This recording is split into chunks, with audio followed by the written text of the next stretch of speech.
There is a man the world decided it needed all at once. Not gradually, not gently, but with the particular violence of a world that has been starving for something without knowing what it was, and then finds it and cannot stop consuming it. He gave us a warrior without a name, a father who never removed his helmet, a smuggler carrying the most important thing alive through a world determined to destroy it. And the world, watching him carry that weight on screen, understood instinctively that the weight was real. That it had been there long before any camera found it.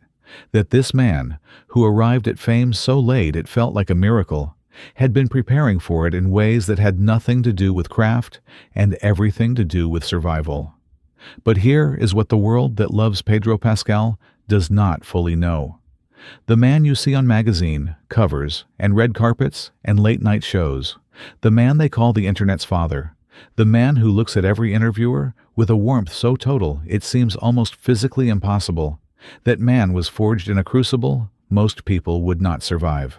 A military dictatorship, an exile that began before he could speak, a family scandal that shattered the image he spent his life building, a mother whose absence carved a hole in him so deep that no amount of love from strangers could ever fill it.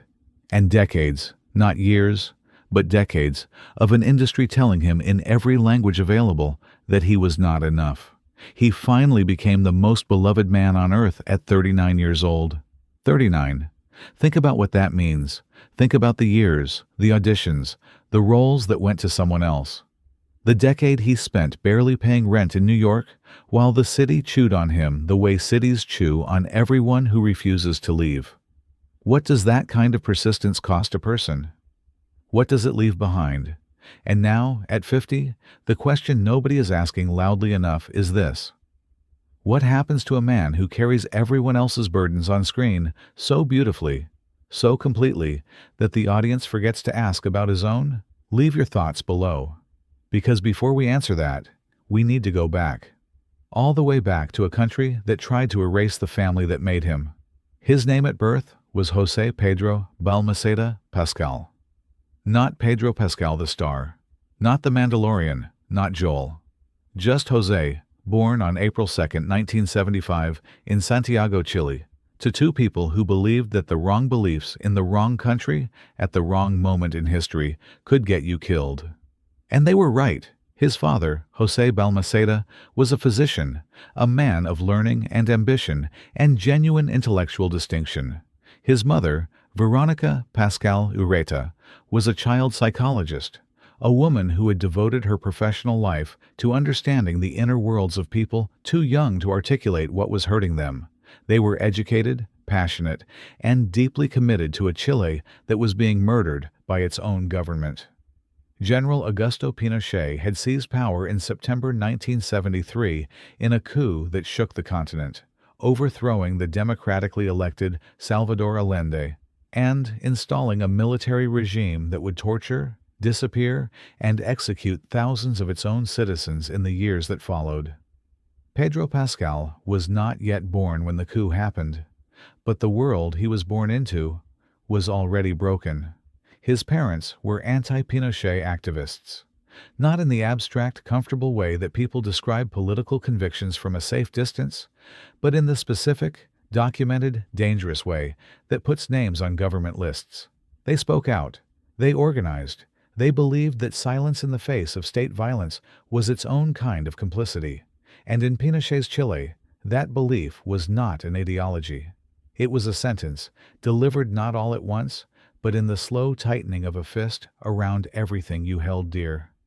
Pedro was 9 months old when his family fled. 9 months old. Too young to understand exile. Too young to remember the country he was leaving. Too young to know that the word home would always carry for him a particular ache that children raised in one place never fully feel. The family left Chile in 1975, departing not by choice, but by necessity, carrying the knowledge that staying could mean disappearing. His parents took their infant son and walked away from the mountains and the language and the particular quality of light over the Andes, and they did not look back because looking back was a luxury that people running for their lives cannot afford. They traveled to Denmark first, a country that offered temporary asylum to families fleeing the wreckage of Pinochet's coup, and then to Venezuela, where Pedro would spend part of his early childhood in the particular nowhere land of the politically exiled, moving between languages. Learning early that identity is not a fixed thing, but a practice, a daily negotiation between who you were and where you are now. He has described himself in interviews as feeling stateless in those years, in a way he has never been entirely able to shake. The kid who was from somewhere that didn't quite exist as he'd imagined it. The family eventually settled in the United States, San Antonio, Texas first, and then Orange County, California, where the sun was different from anything he had known, and the streets promised a version of normalcy that his parents had risked everything to find. They arrived not as immigrants chasing prosperity, but as refugees carrying survival.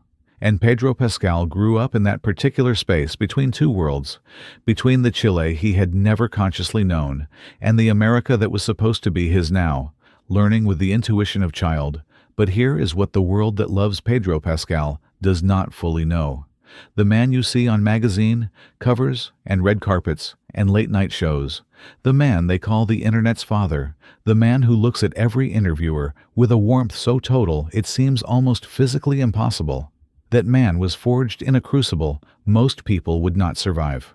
A military dictatorship, an exile that began before he could speak, a family scandal that shattered the image he spent his life building, a mother whose absence carved a hole in him so deep that no amount of love from strangers could ever fill it, and decades, not years, but decades, of an industry telling him in every language available that he was not enough. He finally became the most beloved man on earth at 39 years old. 39. Think about what that means. Think about the years, the auditions, the roles that went to someone else. The decade he spent barely paying rent in New York while the city chewed on him the way cities chew on everyone who refuses to leave. What does that kind of persistence cost a person? What does it leave behind? And now, at 50, the question nobody is asking loudly enough is this. What happens to a man who carries everyone else's burdens on screen so beautifully, so completely, that the audience forgets to ask about his own? Leave your thoughts below, because before we answer that, we need to go back. All the way back to a country that tried to erase the family that made him. His name at birth was José Pedro Balmaceda Pascal. Not Pedro Pascal the star, not the Mandalorian, not Joel, just José, born on April 2nd, 1975, in Santiago, Chile, to two people who believed that the wrong beliefs in the wrong country at the wrong moment in history could get you killed. And they were right. His father, José Balmaceda, was a physician, a man of learning and ambition and genuine intellectual distinction. His mother, Veronica Pascal Ureta, was a child psychologist, a woman who had devoted her professional life to understanding the inner worlds of people too young to articulate what was hurting them. They were educated, passionate, and deeply committed to a Chile that was being murdered by its own government. General Augusto Pinochet had seized power in September 1973 in a coup that shook the continent, overthrowing the democratically elected Salvador Allende and installing a military regime that would torture, disappear, and execute thousands of its own citizens in the years that followed. Pedro Pascal was not yet born when the coup happened, but the world he was born into was already broken. His parents were anti-Pinochet activists. Not in the abstract, comfortable way that people describe political convictions from a safe distance, but in the specific, documented, dangerous way that puts names on government lists. They spoke out, they organized. They believed that silence in the face of state violence was its own kind of complicity. And in Pinochet's Chile, that belief was not an ideology. It was a sentence, delivered not all at once, but in the slow tightening of a fist around everything you held dear. Pedro was 9 months old when his family fled. 9 months old. Too young to understand exile. Too young to remember the country he was leaving. Too young to know that the word home would always carry for him a particular ache that children raised in one place never fully feel. The family left Chile in 1975, departing not by choice but by necessity, carrying the knowledge that staying could mean disappearing. His parents took their infant son and walked away from the mountains, and the language, and the particular quality of light over the Andes, and they did not look back, because looking back was a luxury that people running for their lives cannot afford. He was wrong, of course, not in scale, but in the specific, grinding, personal way that dreams wear people down. Not through violence, but through indifference, through the endless repetition of small humiliations that accumulate so gradually you don't notice how heavy they've become until you try to stand up straight one morning and find that you can't quite manage it. The audition where no one remembers your name, the callback that doesn't come, the role that goes to someone else, not because you were bad, but because their face fit a box you didn't. Because the industry in the 1990s had particular ideas about what a leading man looked like, and a Chilean American with cheekbones like architecture and eyes that carried entire histories was not yet the face they were reaching for. He did small television roles, guest appearances on shows that have since been mostly forgotten, the kind of credits that fill a resume but do not pay rent in New York City, where the math of surviving requires either a day job or a miracle, and most people end up with the day job. He waited tables, he drove, he kept auditioning. His peers from Tisch were finding their footing, landing recurring roles, booking pilot seasons. Pedro Pascal was still reaching. He was in his 30s. The window that the industry imagines for a young actor was technically closing, and the rejection that had accumulated over a decade was not breaking him, but it was teaching him something about time that most successful people never have to learn. That talent is necessary, but not sufficient. That the story does not go where you planned it. That the only variable you can actually control is whether you show up tomorrow. He showed up tomorrow. For 20 years, he showed up tomorrow. And then, in 2014, the phone rang with a role in Game of Thrones. He was 39 years old. Think about that number one more time. 39, an age at which most actors with his experience and his credits had long since accepted smaller orbits. Regional theater, teaching, the working actor's life, which is its own kind of dignity, but carries none of the cultural weight that the industry holds over everyone who comes through its doors with a dream larger than pragmatism. Supports Oberyn Martell, the Red Viper of Dorne, a character introduced in the 4th season of the most-watched television program on Earth. A bisexual prince of devastating intelligence and equally devastating grief, who had spent 20 years waiting for justice for his sister's murder and arrived in King's Landing radiating the specific, dangerous energy of a man who has nothing left to lose except the one thing he has kept alive inside him through decades of patience: the need to make the people responsible feel what they did. He was on screen for a single season, 9 episodes, and in those 9 episodes, Pedro Pascal did something that the industry spends billions of dollars trying to manufacture and almost never successfully does. He made the audience feel, without any prior relationship and without the luxury of a slow build, that they would follow this man anywhere. That whatever room he walked into, that was the room where the story was actually happening. The charm was real, but it was armor. The wit was genuine, but it was also grief turned outward.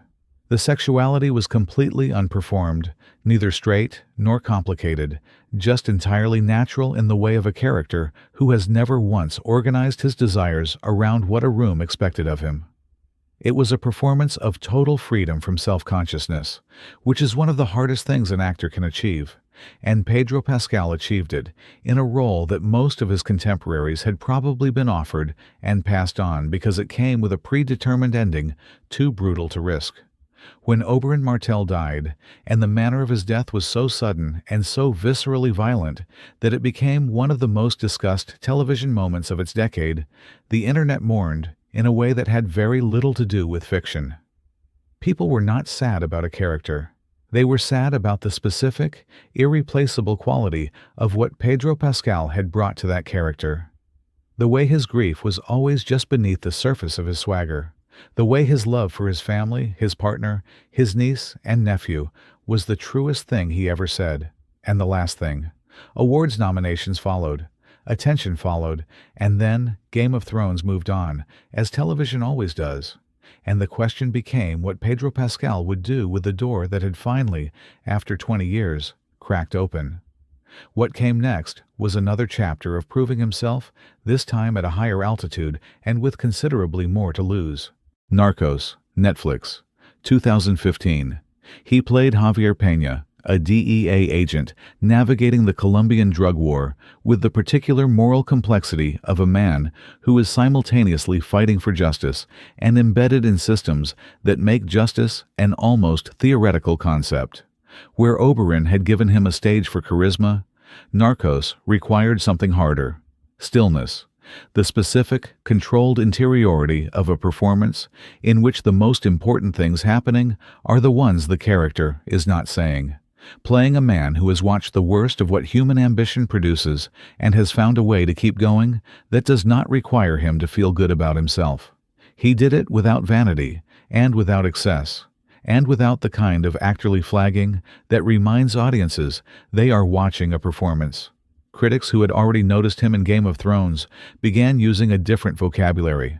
Not just magnetic, not just charismatic, precise, layered, controlled in ways that suggested depths the material had not yet fully required him to plumb.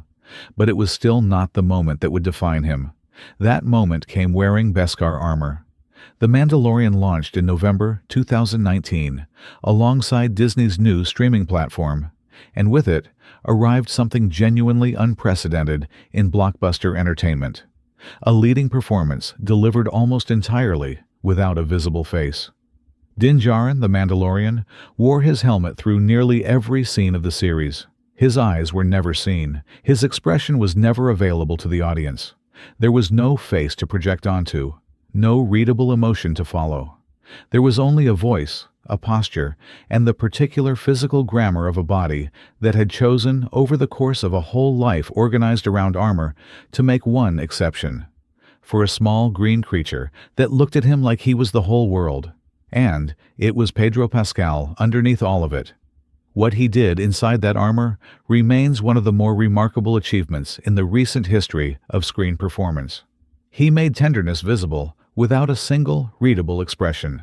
He made an audience of tens of millions feel the weight of every choice his character made through the economy of gesture, through the hesitation before movement, through the way he held the child and the way the child's presence changed every scene he was in.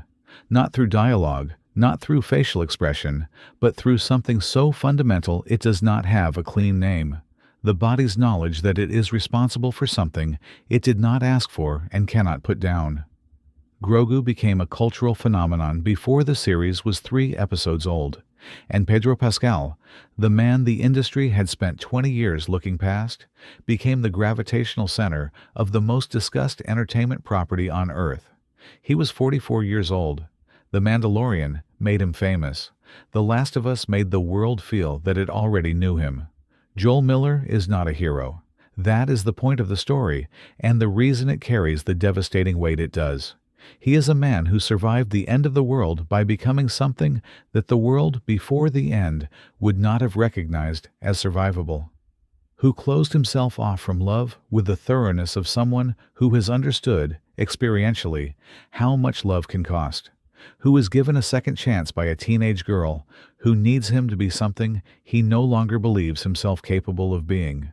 And who chooses her, over everything, over the world if necessary. Pedro Pascal played Joel in HBO's adaptation with what critics called the finest dramatic performance of the decade. That was not hyperbole, and it was not award season marketing. It was a recognition that something was happening on screen that did not come from technique alone. The grief Joel carried was not invented. The walls he had built and lived inside for 20 years were not simulated. The specific exhaustion of a man who has survived everything and cannot quite figure out what the surviving was for. That came from somewhere. It came from a life that knew what it meant to lose someone before the story was finished. From a career that knew what 20 years of being told you are not enough does to a person.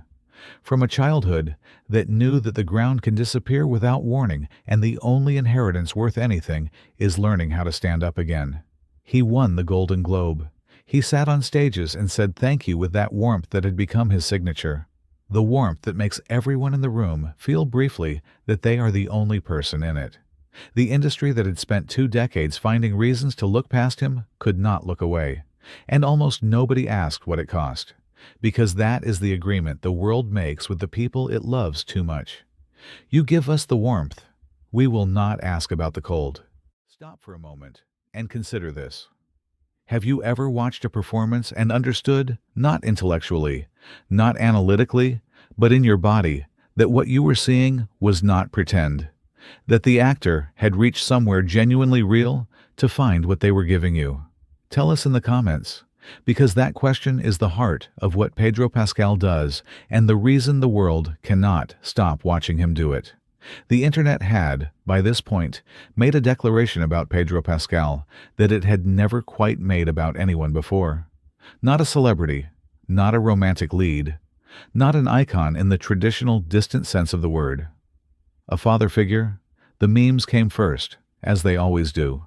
Photographs from his roles, from his interviews, from red carpet appearances, assembled into a narrative about a man who projected paternal warmth so completely, so consistently, so evidently from somewhere real that strangers on the internet began calling him Dad, with a sincerity that was more than ironic and considerably less than delusional. The Internet Daddy phenomenon, as journalists took to calling it, became one of the more unusual and quietly revealing cultural moments of the early 2020s. Pedro Pascal did not dismiss it. He did not treat it as invasive or juvenile or beneath the dignity of his craft. He met it with a grace that suggested he understood something about what it actually meant, that the millions of people calling him Dad in the comment sections of his interviews were not simply declaring a celebrity crush in unconventional terms. They were asking for something harder to name, the feeling of being seen with patience, of mattering without having to earn it first, of existing in the vicinity of someone who would, if the story required it, choose you, carry you, keep you alive through whatever dark is currently in front of you. He has no children of his own. He has spoken about this occasionally, never at length, never with the careful, performed sadness that would invite the kind of analytical profile he has learned to deflect. But it is there, beneath the warmth, the way all absences are present in people who have redirected their love in other directions. The roles, over and over again, are the same story. A man who has closed himself off from love, being asked to open again. A man who is handed something small and precious and irreplaceable, and who discovers that the part of himself he thought he had sealed away is still intact, is still capable, was waiting. He did not invent Joel Miller's grief. He brought it with him. And the world, watching him bring it, felt what every great performance ultimately asks the audience to feel, that they were not watching a stranger. They were watching something true. There is a chapter in Pedro Pascal's story that the magazine profiles and the breathless celebrity features have not known how to handle.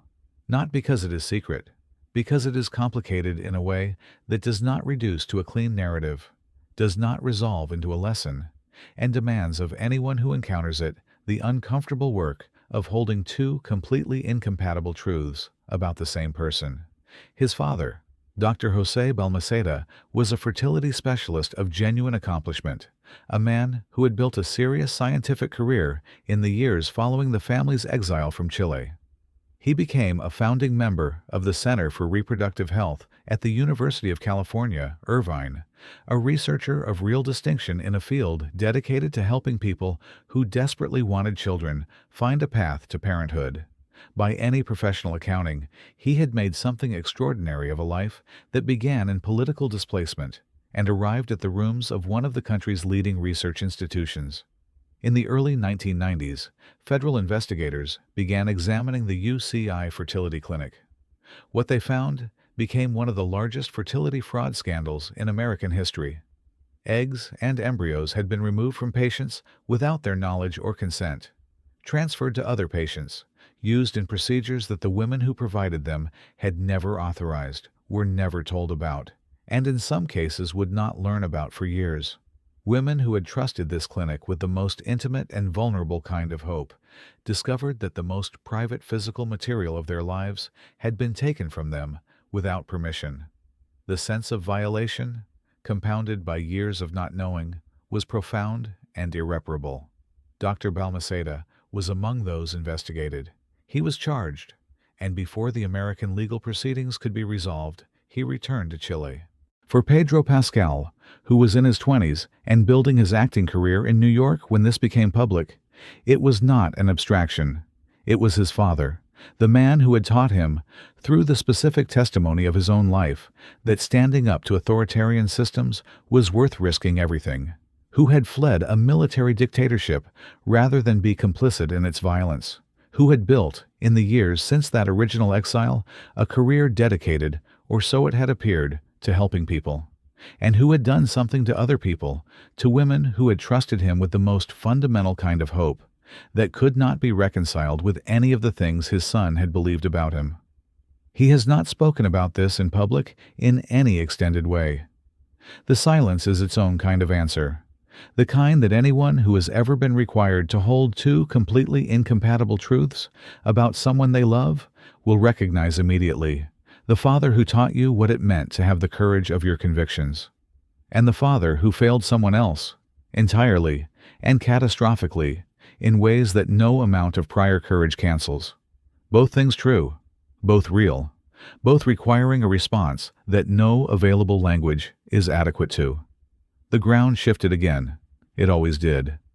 There is another chapter he speaks about more openly, with visible and uncomplicated love, with the particular warmth of someone who has made a choice and will not be moved from it by any version of the world's opinion.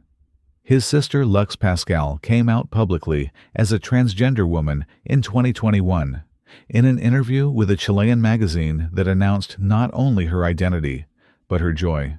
Her brother had known for years. He had been there through the private process before the public one, through the long, internal work that precedes any decision to be visible about who you are in a world that has complicated feelings about it. When the world learned who Lux Pascal was, Pedro made certain the world also knew what he thought of her. He wore a t-shirt bearing her image. He spoke about her in interviews with a directness that left no room for the careful diplomatic distance that celebrities sometimes maintain around family members who become public in ways they did not plan. He was proud, unambiguously, ferociously, without qualification, proud. Think about the family this represents, the family that had fled a dictatorship together, that had rebuilt itself in a new country from nothing, that had survived displacement and loss and a scandal that would have fractured many families beyond repair. That family, when it mattered most, showed up for one of its own with nothing more complicated than love and the refusal to let the world's discomfort become their discomfort. The Internet, which had already decided it loved Pedro Pascal, found another reason to be right about that decision, and Pedro accepted the attention with the same equanimity he accepts everything, quietly grateful, aware of what it means and what it costs, unwilling to perform it, but equally unwilling to contain it. Fame at his scale, arriving at the age it arrived, is a specific and unusual experience. The industry does not have a good playbook for it. Young fame has its own pathologies, well documented, well understood by the tabloids and the therapists and the cautionary narratives that Hollywood produces about itself. But fame that arrives after 2 decades of waiting, after the mother is gone, after the body has learned the specific patience of someone who has accepted that the timeline is not his to control, that kind of fame is stranger, harder to metabolize, disorienting in ways that look, from the outside, like nothing at all. He has spoken about the surreal quality of being recognized everywhere now, of walking into rooms that rearrange themselves around his presence in ways that still catch him off guard, because for the majority of his adult life, rooms did not do that. Of the relentlessness of the attention, which he accepts with characteristic grace, but has described in quieter moments as exhausting in a way that success is supposed to prevent. He is almost never alone in public.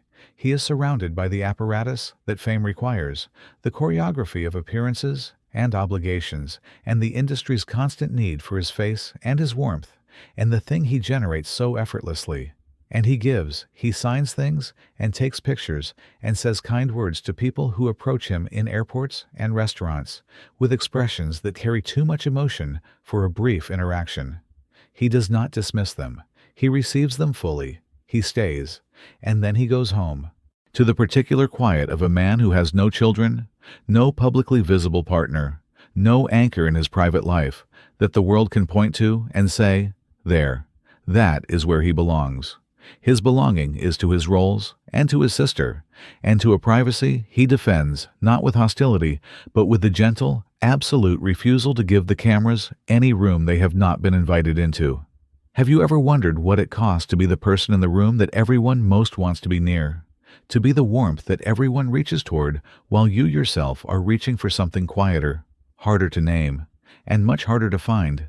Tell us in the comments.